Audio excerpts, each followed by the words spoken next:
And that's what we're working with. So I ended up cleaning the front of that aluminum. This is an old Sharp 120 watt solar panel. It's got a really thick aluminum frame. This is back when they built stuff to last. This thing is really old. I'm gonna have to find a date code on it. So that's what I did there. I wired it up like that, and I'm gonna call it good for now. I'm gonna put a couple of wires eventually, or something a little bit more permanent. And as far as the interior, and that's what it looks like on the top. That's how old they are. Somebody was wanting to see the interior, so we're gonna go in here real quick and do a little quick update. So, listening to the No Agenda stream. So I'm gonna turn on the inverter on the back side of the seat here. And I installed this fan here. I just wired it to the bottom of the dash just to hang the bottom up. It's hooked into a 110 inverter. It's a DC fan, but it plugs into 110, so that means it's really quiet. So that's high, and this whole thing is blowing air. So it's just a wall of air coming at me. And this is the cooler I got here. So I got a mini cooler that fits inside this one, and I can put something else beside that. As far as updates in here, still have the MSD timing control module. I took the points out when I first got this thing and restored it, and I got a knob right here where I can control the timing. I can retard it about 8 or 7 degrees, and I can advance it. It's about 8 each direction, and I run it right around top right there. And there's the bass knob for the stereo. I turn this on, and it turns on this little FM transmitter right here, because I rewired up the cigarette lighter. And when I tune this to 90.1, it's this little MP3 player right here. It's transmitting on 90.1, and I can play any kind of music I want on an SD card. So that's how that works. Still have the old ashtray. That was the original color of the bumper that I painted. I say original, that's what I painted it back when I had FryTv, and I was doing a lot of video projects with green screen. The bumper was green screen, so I keyed it out. I moved the skull over a little bit so I can put my phone right here. It sits perfect in the ashtray with that little bit of tape, and it doesn't move around. Still got the charge controller here. This truck has 5 charge controllers, and this one is running on the old panel I just put on the cab, and the one right behind it, the 200 watt. So right now the sun's at a pretty good angle, and we're only getting about 9 amps from those two guys. This switch here is for the fan here, for my legs right here. So this thing is just DC direct. It's an old computer fan. What else is going on here? And then this switch turns on the radio. And just in case you're not familiar with the old truck, there's a choke. This is the where you turn the heater core valve open, and then the fan turns on high, medium, and then off. So that opens up the valve for the heater core. These are some old Chinese stars I found that I had when I was a kid. These are really old. I got those at the flea market when I was probably 10, 11, or 12. Who knows? But yeah, I found those. I could actually wear this one. They're just stuck on here with magnets. And I put that extra mirror on there a long time ago, which allows me to see out the side of the truck when I have the panel cracked open. So right now with the panel closed, that's what you're looking at. But when I have it run about 45 degrees, I can see out the edge, because this truck has no mirror on the right side. Still got my rear view mirror. And as far as this piece of wood, I wanted to find something to mount this stuff on, so I just went out back and cracked a piece of wood in half and left the rough edges. I really like that. So I kept that. It kind of matches me, rough around the edges. What else? Got the drink holder here with all kinds of stuff to work on the truck if I do break down or something weird happens. Power strips, laser pointers, drink holder, and then our wasp nest there. We got to have those everywhere. So that's the update there on the inside. And I keep the seat covered just because I'm always working on this thing. So I don't want to get grease and stuff on it. But when I first restored this truck, I don't know, 15, 20 years ago, I don't know how long it's been. I'll have to look and see what I got this thing. This seat was all caved in, and so I had it reupholstered.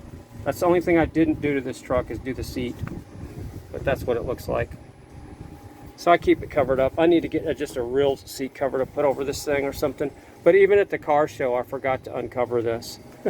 I don't care about looks. I'm function over fashion. So this here is connected to the, I'll show you how this works. This is just some of that noodle stuff for swimming pools in the summertime that kids play with on swimming pools. And I've just hooked this into the inverter. It goes to the 600 watt Samlex inverter.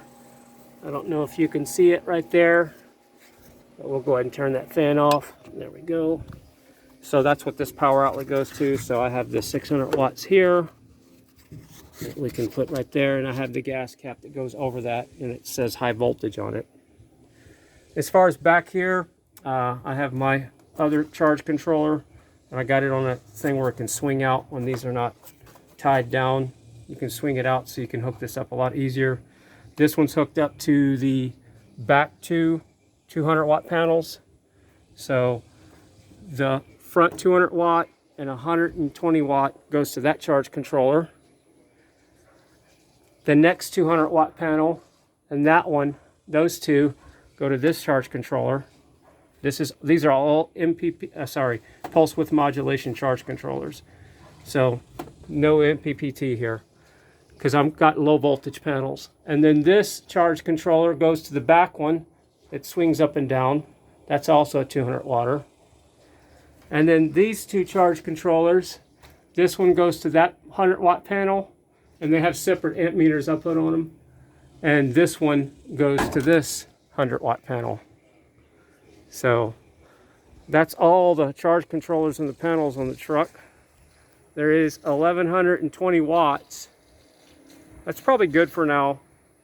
Eventually I'll upgrade as I need when the panels are more efficient. I kind of like to have, well, I kind of like the way this looks, but I like to have a smaller panel here on each side. But I really don't travel in this thing, so I don't have to worry about people reaching in and grabbing stuff. I kind of like the bamboo. I think, even though I don't like the ability where I can't grab stuff in here, like I really want to work on stuff sometimes, and this gets in my way. But I'm probably going to finish it off and do the bamboo on the other side, because I grew this bamboo. I still need to work on this, because the way I got this set up is, if you see right here, that piece of wood right there, and that right there, and then I just wire it, and I can cruise down the road like this, and that's what I use when that's in cruise mode, so it gives me a little wing on the back, haha. But you know, it helps with grabbing the sun during the day, and I don't have the alternator hooked up anymore because I don't need it hooked up, because this thing's got a ton of power.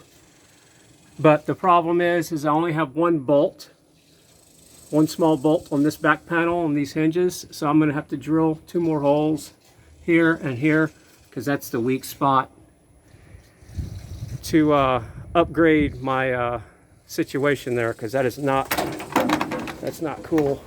And this is how you swing it. Pull that one in and this one in, and you just let it down, and boom. It's a lot easier to do. We got 2 hands. There we go. Everything's harder to do when you're videoing. This is why I don't do videos. I've been working all day.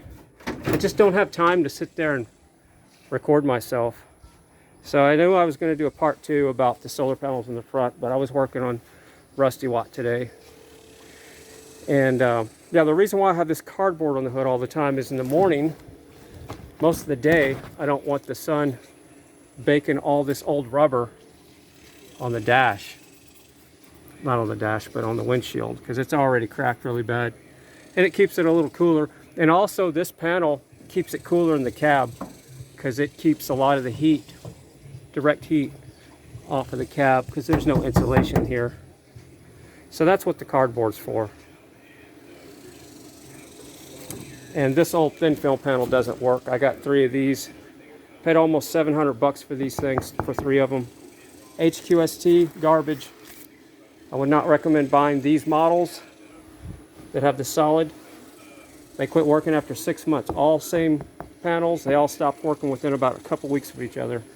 Design flaw, called the company. They did not want to honor their product. They kind of laughed at me like I installed them the wrong way or something, not knowing that I am an electrical engineer. Been working with solar for over 20 years. I even have some antique panels I'll show you one day. There's actually some antique panels up on the roof. I don't know if we can see them from here. But those are old 40-watt panels. Can't really see them from here. So this is what I was working on yesterday. It has not changed. I'm probably going to end up just having one of these right now in the center and putting this other set, one of the two. Probably because these are lower voltage panels. Probably going to put these closer to the house. So if I ever want to parallel those, I might put those in parallel, because I have a pulse width modulation sheep charge controller I can hook these up to and run them in parallel. Get them close to the house. Parallel is good as long as your runs are short. Long runs, you want to do series for sure. There is an advantage to running solar panels in parallel, because you don't have MPPT charge controllers hunting all the time. They're just hunt. Always hunting. And when they're hunting and you're running solar direct like I am, it lowers your battery bank just for a bit while it's figuring out the right voltage to clamp down to get the highest amperage. So I'm going to have a combo of parallel and series when I'm done with and the parallel panels are going to be closer to the house. And I think I might make some kind of awnings, put some panels over here and have some awnings here so it'll shade the windows. And I used to have a panel right here. You can see the bolts. I had one here. Took that off because it wasn't spousal acceptance factor, but I don't have to worry about that anymore. And I used to have panels here. So I'm probably going to put some more panels here and put some panels here to shade the windows. And I'm probably going to end up putting, as you can see, there's still sun on this window. And I have insulation on the inside because that living room window gets really hot. So I have a cardboard box with some styrofoam there to cut down on the heat. But it would be better if I had a couple of panels here to shade that window as well. So I'm not done yet. Eventually I'll have it to where I can run 2 window units and my streaming system in the kitchen at the same time, and run this half of the house with these solar panels on the west side. And I discovered a problem today with my east array, the ones on the back property. It's supposed to be coming in at 130 volts. Under a load, it's like 80 volts. So I got some corroded wires or something. I'm going to move that array closer to the house. I haven't paid attention to that thing in probably 7 years. It needs a little maintenance. So that's why it's been giving me a little bit of an issue of not working under a load that well. Whenever the refrigerator kicks in to defrost mode, automatic defrost, it pulls an extra 400 watts on the system and it pulls it down pretty quick. So there's the update there. And this is another thing I've been doing today, is I upgraded the charge controller arrangement. So I had a wood backplane. I had these 2 EP Evers. These are 40 amps MPPTs. This one is hooked up to the 6 panels there, and the other one is to those 6 panels. So left, right array. But the problem was these things are starting to get hot. They weren't complaining in the software, but the temperature was getting pretty hot, hotter than this one. So I noticed with this one I have this fan on there and I have it spaced about 1 inch away from the back plane here. These were sitting on a board, so it wasn't allowing air to go up the back side as well. So I hung these this morning and I upped the speed of the fans I bypassed the resistor for these to turn them up a little bit more. Took the shelf away from here so I could work with this better. So this is the puppy that runs the kitchen streaming system, the home theater. It runs half of the house, most of the electronics. I'd say half of them. And I have another one of these in the back side of the house that's hooked up to the east array that runs the back side of the house and the refrigerator. I love these inverters. They have a wide voltage range, and I'm going to be talking about these pretty soon, why I like these over any other inverter, and I've had plenty to pick from because of the voltage swing. It can handle down to 10.5 volts and over 16 volts. So when you're in a vehicle, you want that voltage swing because it won't shut off at that low voltage, and it won't shut off at high voltage if your alternator in your vehicle is overcharging. And some utility vehicles charge at a higher voltage, so these are good to have in utility vehicles. Another good thing about these Samlex, this is a pure sine wave, is it's got a GFI, and it has grid power, so it doesn't have a hot neutral. So this right here is hooked into that. This is what goes to the house. So it's just like your house wiring. It's got a neutral, ground, and then a hot. There's no hot neutral on these. This VVAR is a good cheap inverter. This thing was 220 bucks delivered. This thing's over 700 or 800 bucks. I can't remember the last time I checked. Could be more now. It's a 2000 watt pure sine wave. This is a quote 3600 watt modified sine wave, but the problem with that is these wires are not going to be big enough to supply this thing if you try to pull 3600 watts. So I use this to run the window unit all day long. It runs about 650 watts, 700, and never really gets hot. This thing idles very nicely, and my window units run perfectly fine with modified sine wave. Those are the dual inverter LGs that have DC compressor and DC fan. So this thing works great, but the voltage swing on this is not as wide, so it doesn't go down as low on the voltage cutoff. Actually, it's the high side. This thing doesn't have the high voltage that this one. So this one I think is 16 or 16.5 volts where it cuts off, and I think this one's 15.5. I'll have to look in the specs, but it's the 3600 watt modified sine wave model. You can see the review on my channel. There is a review, extensive review of that inverter, and this is kind of the update of this inverter. I need to do a separate update. I promised people I would do that. It used to sit on a box right here. It was a temporary, the cardboard box that it came in, it was sitting right here. Now it's getting to be a little bit more permanent in my setup, because you know when things are on wires, that's permanent for me. So this looks temporary to most people, that's permanent. I also hooked up my old, got this for 40 bucks thanks to a good friend of mine. Didn't take much to fix this. This is what they put in the RVs. So this thing is bulletproof, and it's a 2500 watt modified sine wave inverter, and it's also a shore power, so you can plug it into the grid. It's got a transfer switch and everything, so you can constantly run off of the inverter power, which I have this plugged into the house.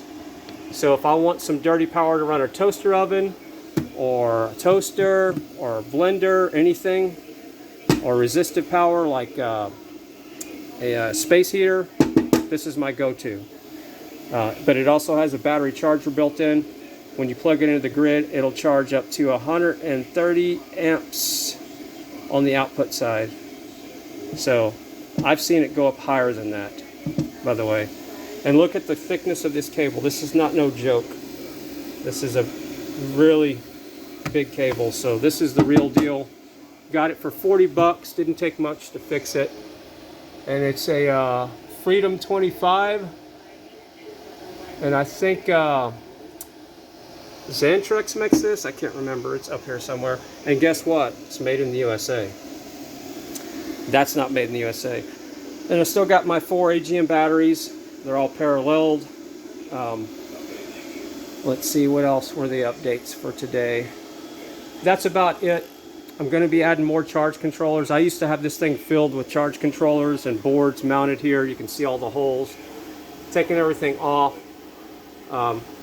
That's back whenever I didn't have access to my garage. There was a car in here all the time, so I moved them. So now that I can work in here and Rusty Watt's out here running the water well all day, I'm going to put charge controllers back in here, and this will be command central for running most of the house. So this is probably, I would say, going to be 70% of the house when I'm done as far as the solar power. And I drill these big holes in the house. That's I put I think a 6-inch hole, or no, that was a 4-inch. And that goes to the outside of the house. These are all the cables. And I also put a hole down there on the bottom when I was running the air compressor over there. So that hole comes over here. I still need to bury those lines. And I ran all these pipes years ago that run under the sidewalk. So I tunneled under the sidewalk, and all these pipes go under the sidewalk, and that's where the wires run. And this is how I get all the wires going into the garage right there. I'm probably going to end up trimming this mulberry tree down and putting panels over here. I need to start working on the house and do some repair work, paint the front, and replace some wood in the back. This is the original roof, so that needs some attention. Still no leaks for the most part. There's the old antique panels. I don't know if you can see them, but they are old. The ones on the bottom side are 75 waters, and the black ones past that are higher are 440 waters. Got them from a friend of mine. I know I got the 40 waters from a friend of mine. His dad he started a solar company in my hometown back in the 80s, 70s and 80s. Well known for around here for big time solar stuff.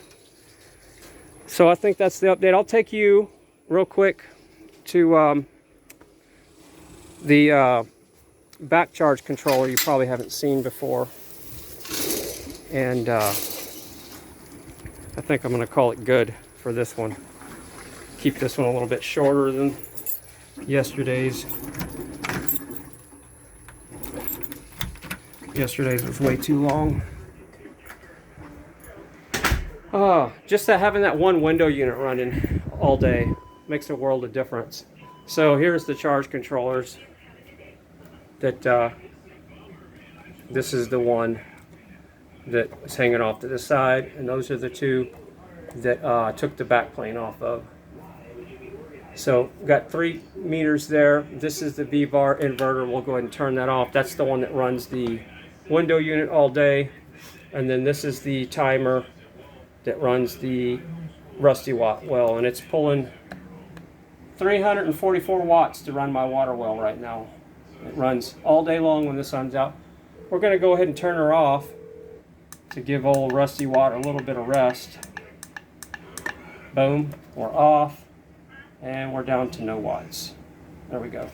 All right, so let's go over here and look at the back solar system here. So let's go do that. So this is the one that's causing me a little problems lately, and I discovered it today. So the input voltage is a lot lower. It's supposed to be about 128 to 130, and when it's under a heavy load, it goes down to 80 and 70, and you can see right now it's dropping. It's a 1100 watt array with the panels that are hooked up right now. This is the one where we took the 3 panels off yesterday, and here's my cutoff switch. So we cut that off, and our input voltage will drop to 0 because I turned it off. And then we'll click it back on. Our battery's already getting low. Turn it back on, and our input should come right back up. Input voltage is climbing. This is a really good charge controller, but they're very expensive. This thing's like $700 or $800. So anyway, I got to work on that. And here's another one of those 2000 watt inverters. You can't see it, but it's right there. This runs the back side of the house and the refrigerator. This inverter is putting AC onto my battery bank. It's an old, I can't remember, Xantron. I can't remember. Anyway, got it for free. It's a 3,000 watt modified sine wave. I need to disconnect it and see what's going on inside that thing. And here's all the stuff where the wiring. I put another big hole in the back side of my house, and all these pipes are capped off, but you can see right here all these pipes go through the house. I probably put a 5 or 6 inch wide hole. That's kind of an oval hole. And I did a dryer connection back here. I was going to put a dryer back here. And I also built an adapter to go to 110 20 amp. And that's what this window unit runs on. So here's another one of those LG window units. And eventually I'll have this running on solar as well. These cables go to my battery. It's on the back side of the house, so it's not in the house. So these are the big cables to the battery.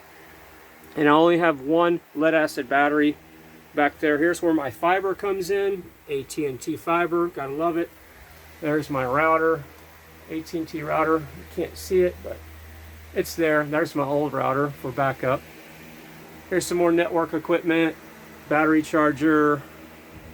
Yeah, so right now our input voltage is showing 24 because the MPPT is seeing that's the best voltage to get the correct wattage. But once it gets under load, it will seek the right voltage. But yeah, I need to upgrade this puppy as far as the panels hooked into it. And this stuff is all up to code. It's up to Fry code, as you can see. Everything's shielded with these. There we go. So that's what I was expecting. So it's time to hook back to the grid. So how that works is I have this UPS right here in between is the buffer. So when I switched it, all my electronics did not turn off. So this is how I can do it with my voice control, or I can do it remotely. And I also have this on a timer. So at 6 o'clock, we had 15 minutes.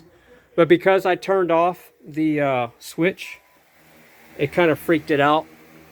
And I really have to work on it. So I got some dirty wire connections are corroded. This is the transfer switch, is how that system works. So how that worked is I can explain this one day, but it's a $80 transfer switch made by Xantrex. Get them on the internet, on the interwebs. They don't make these anymore. These are TP-Link, but they have watt meters built into them. They're the 110 models. I bought a lot of them whenever they still had those in stock. If you're wondering why I have my toothbrush out here, is because I don't keep it in the bathroom, because that's a nasty area to keep it close to your toilet, so it stays out in the hallway, and it charges on solar. So this is a transfer switch, and this transfers the refrigerator and the back side of the house from solar to grid, and it usually is on a timer, but you saw me just switch it back to the grid. And then again, the go between, the buffer between the two is these cyber power UPSs, and that's what I use for all my transfer switch systems. And here's the kitchen streaming system, and while we're at it, we'll just go out here and look at the transfer system for the main part of the house, which is here. And it works the same way, but with a little bit bigger hardware, because this system has a pretty big load too. So that's a transfer switch that I got off of eBay. More of these smart switches. And how I hooked this up is I pulled these legs off of my breaker panel. I pulled these legs out right here. And again, this is my code, all right? So it works. I know what I'm doing. And it goes to this power strip here that plugs into that UPS, and that UPS gets power from the output of the transfer switch. And then it's all done by timer or by voice control. So when I switch from grid to solar, it will hit that real quick, and then it will transfer back to the grid or solar. And the other one from the grid power, that's where I'm getting grid power. So yeah, it's a little bit complicated, but oh, and another thing I'm going to be doing too is I modified my water heater to work off of 110 or DC.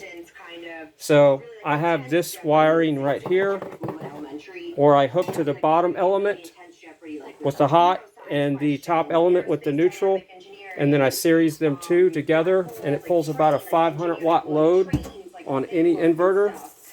So I'm going to hook that back up maybe tomorrow and start heating my water again with solar power once I get enough solar power. All right, I think that's enough. All right, 30 minutes is pretty good. Love you all, and I don't know if we'll do this again tomorrow, but like, share, subscribe, you know, do all that fun stuff if it makes you happy. And I'll probably have a part 3 on the I haven't been able to ride my bike most of the week. I've been so busy with work and working out here. I'll probably have a part 3 once I start figuring out what I'm going to do with these. But I think what I'm going to end up doing is, like I said, those 3 panels, because they're low voltage 12 volt panels, are going to go here. These are high voltage panels that are 40. Those are like 20 volts open voltage, and these two are 45 open circuit. So these work better in an MPPT charge controller application because it's a higher voltage. Those can work fine paralleled. If I had another MPPT charge controller, I would keep those series, but I don't. So I am, like I said, I'm going to hook those up, move those over here, trim these trees back, and I'll be getting good evening sun with those right here. I used to have them here, but again, the spousal acceptance factor was pretty low on them, pretty close to the house. So, or they're going back right there. How you like that? So that's going to probably be what I do right there. Say hi to the goldfish. And then eventually I'll going to do some front yard gardening. Step it up a notch. All right. Say goodbye to Rusty Watt.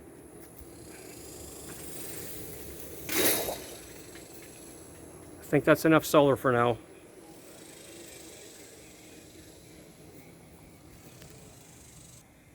Later.